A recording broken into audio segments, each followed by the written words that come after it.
Yun na ba anak mo? Dalawa. Ay, madaliin yan. Dalawa lang pala eh. Dagdagan.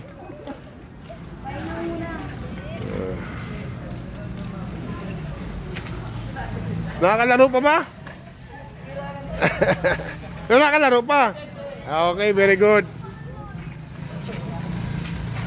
Ito yung ating project na garden. So, unti-unti natin nilagyan ng mga halaman. Tinaniman natin.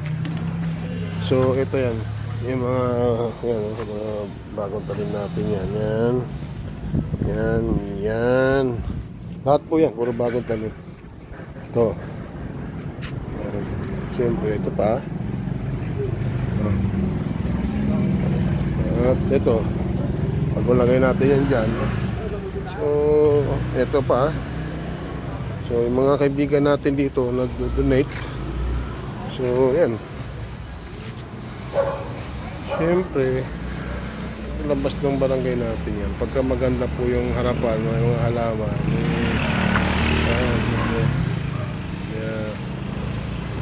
Kaya-ayang tingnan. Mas malamig sa mata. Ika nga. Ayan po. Ito po yung bahay ni Mrs. Sigrid.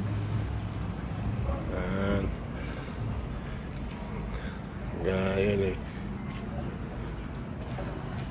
Tayo na rin nang maintain para maayos. Siyempre, tingnan mo yung kalye natin.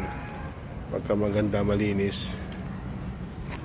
Oo, nagkakaroon ko ng mga halaman. Hanggang doon niya kay Mrs. Gomez. Hanggang doon yan sa dulo. Meron pa yan doon. Mga project po natin. So,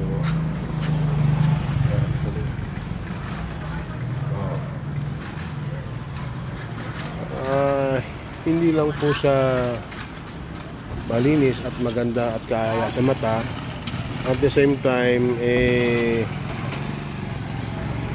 ma-encourage natin yung mga kabarangay natin na linisin ng harapan, pagandahin at may konting espasyo, pwede sila magtanim ng halaman. Kay ornamental man yan o vegetable man yan, at least ikapakapaginabang.